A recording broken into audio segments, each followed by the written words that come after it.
अस्सलाम वालेकुम रहमतुल्लाह। उम्मीद है आप सब लोग खैरियत से होंगे। स्वॉट एनालिसिस क्या होता है?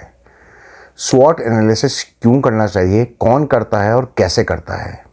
देखें, स्वॉट एनालिसिस बनता है बुनियादी तौर पे स्ट्रेंथ्स, वीकनेसेस, अपॉर्चुनिटीज़ और थ्रेट्स। और ये इसलिए किया जाता है कि जब कोई कंपनी बनती है, कोई बिज़नेस स्टार्ट होता है, तो वो अपने आप के चारों तरफ के माहौल और अपने अंदरूनी और बैरूनी ख़तरात और स्ट्रेंथ और वीकनेस को एनालाइज करना चाहता है और ये देखना चाहता है कि उसकी मार्केट में स्टैंडिंग कैसे बनी रहेगी और कैसे वो तरक्की करेगा। उसके लिए वो एक असेसमेंट टूल को अपनाते हैं जिसका नाम स्वॉट एनालिसिस है। इसको हम सिचुएशन एनालिसिस का टूल भी कहते हैं और इससे हमें बहुत सारी चीज़ें ऐसी पता चलती हैं जो कि हमको किसी दूसरे एनालिसिस से, किसी दूसरी रिपोर्ट से पता नहीं चल सकती। अच्छा, अब ये स्वॉट एनालिसिस जैसे मैंने बताया कि नॉर्मली कंपनीज करती हैं, स्टार्टअप्स करते हैं, बिजनेस करते हैं, ऐसे लोग करते हैं, ऐसी कंपनीज करती हैं जो अपनी कंपनी की सिचुएशन के बारे में जानना चाहते हैं। उनकी स्ट्रेंथ्स क्या हैं, उनकी वीकनेसेस क्या हैं, उनके लिए अपॉर्चुनिटीज़ मार्केट में क्या हैं और उनके थ्रेट्स क्या हैं।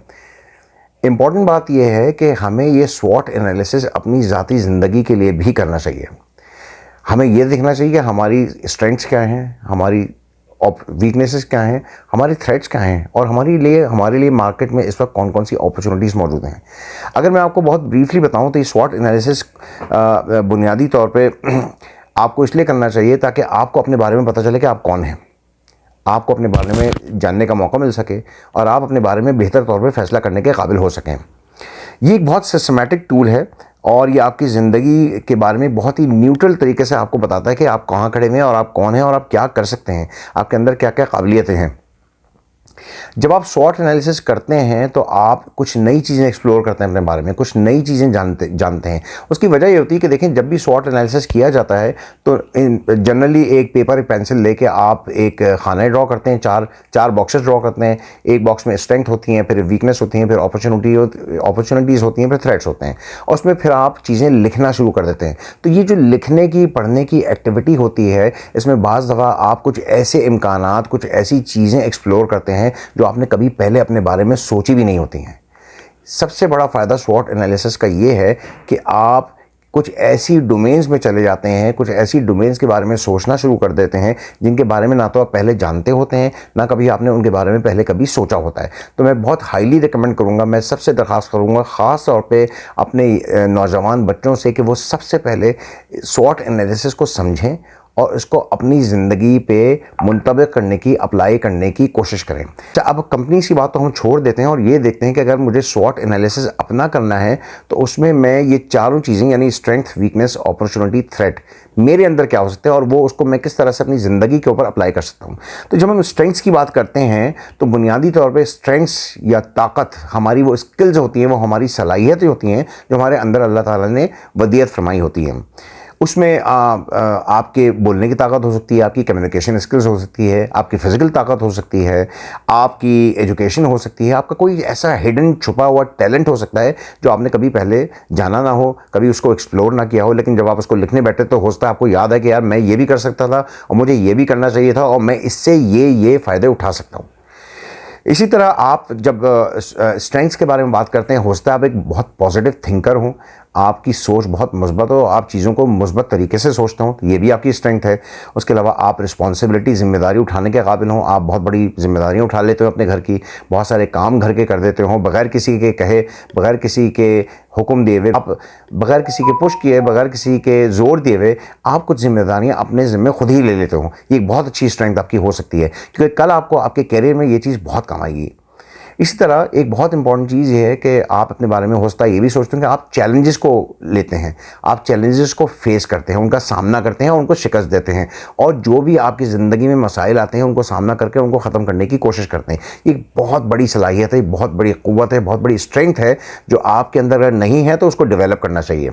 इसी तरह इंटरपर्सनल लेवल पे एक ऐसी स्किल होती है जो मैं ख़ास तौर पर नौजवानों को कहूँगा कि वो अपनाएं, वो है फ्रेंडलीनेस यानी दोस्तानापन। अपने अंदर इस सलाहियत को डेवलप करें, लोगों से अच्छी तरह बात करें, लोगों के दोस्त बनने की कोशिश करें, दुश्मन कम से कम रखें, दोस्त ज़्यादा से ज़्यादा रखें, इसलिए कि आपको नहीं पता कि जिस शख्स से आप दोस्ती या दुश्मनी रख रहे हैं उससे ज़िंदगी के किस मोड़ पर आपका दोबारा सामना हो सकता है और वो शख्स आपको आपके उसी रवैये के बिना पर जज करेगा और आपसे उसी तरह का सलूक करेगा जैसे आपने उससे अपनी पिछली ज़िंदगी में सलूक किया होगा।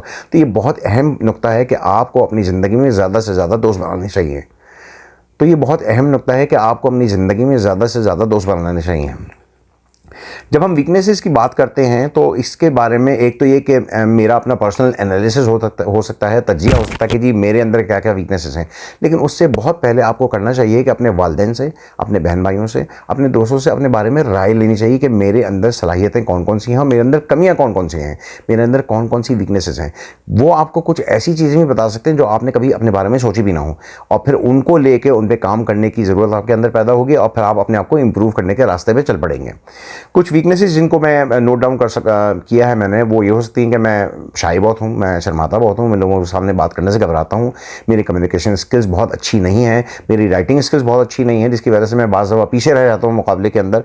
मैं बहुत लेज़ी हूँ, मैं बहुत सुस्त हूँ, मैं देर से सो के उठता हूँ, मेरी टाइमिंग का कोई हिसाब नहीं है, मैं बहुत अनटाइमली चीज़ों को लेकर चलता हूँ, मैं प्रोक्रेस्टिनेट करता हूँ बहुत ज़्यादा, मैं टाल मटोल से काम लेता हूँ, मैं कामों को टाल देता हूँ, जिसकी वजह से मेरे बहुत सारे काम अक्सर औकात नामुकम्मल हो जाते हैं।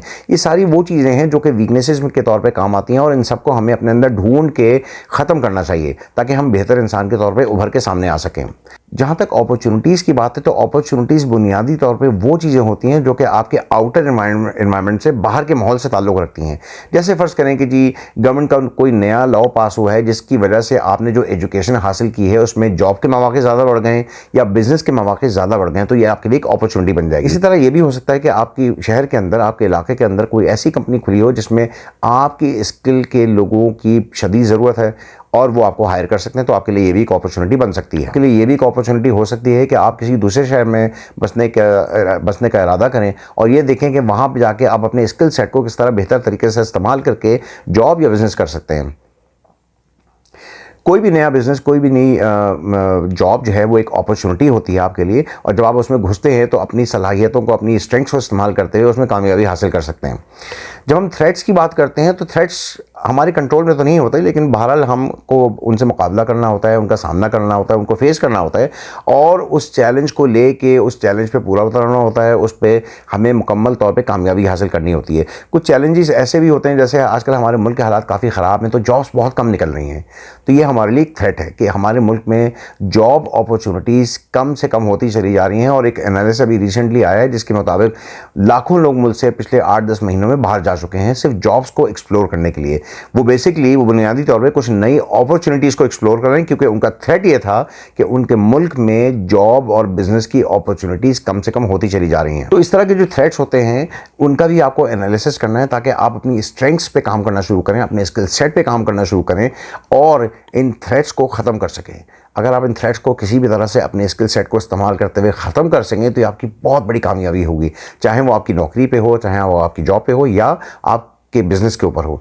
क्योंकि ये स्वॉट एनालिसिस आपको यही मदद देता है कि आपके चारों तरफ की जो सिचुएशन है उसका एनालिसिस करके, उसका बहुत न्यूट्रल एनालिसिस करके आपको बता देता है कि आप इस वक्त कहाँ खड़े हुए हैं, आपको कहाँ जाना है और आपके लिए इस वक्त माशरे के अंदर क्या क्या अपॉर्चुनिटीज़ हैं, क्या क्या थ्रेट्स हैं, आपकी अपनी स्किल सेट, आपकी स्ट्रेंथ्स और वीकनेसेस की बुनियाद के ऊपर। जब आप ये स्वॉट एनालिसिस कर लेते हैं तो उसका आउटकम, उसका रिजल्ट क्या होता है? उसका रिजल्ट ये होता है कि आपके सामने स्मार्ट गोल्स आ जाते हैं। स्मार्ट गोल्स का मतलब क्या है? SMART। इसका मतलब क्या बनता है? इसका मतलब बनता है specific, measurable, attainable, relevant and timelines. यानी कि आपने अपने बारे में, अपनी ज़िंदगी के बारे में कुछ ऐसे गोल्स बनाने हैं, कुछ ऐसे ऑब्जेक्टिव बनाने हैं जो स्मार्ट हों, यानी वो बहुत ही स्पेसिफिक गोल्स हों, कोई बहुत बड़े बड़े तीर मारने की बातें ना हो, बहुत स्पेसिफिक, बहुत छोटे गोल्स हों। छोटे से स्टार्ट करेंगे तो बड़ा अचीव करने में आपको आसानी रहेगी।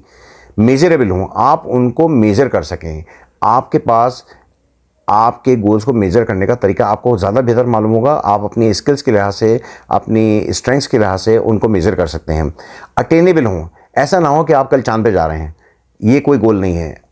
ऐसे टारगेट्स बनाएं जो आप आराम से अचीव कर सकें। जब आप ऐसे टारगेट्स बनाएंगे जो आप आराम से अचीव कर सकेंगे तो आपके अंदर एक कामयाबी का, एक सक्सेस का सेंस पैदा होगा जो आपको, आपके मोरल को बहुत ज़्यादा बूस्ट करेगा। उसके अलावा जो दो आखिरी पॉइंट है, रेलेवेंट हो। रेलेवेंट का मतलब ये है कि आप जो भी गोल बनाएं वो अपनी स्किल सेट के लिहाज से बनाएं। यानी फ़र्ज़ करें अगर आपने MBA किया हुआ है तो अब आपका जो अल्टीमेट गोल होना चाहिए वो ये होना चाहिए कि आप मार्केटिंग या सेल्स में नौकरी लेने की कोशिश करें या कोई प्रोडक्ट को बेचने की कोशिश करें, अपना कोई बिजनेस स्टार्ट करें।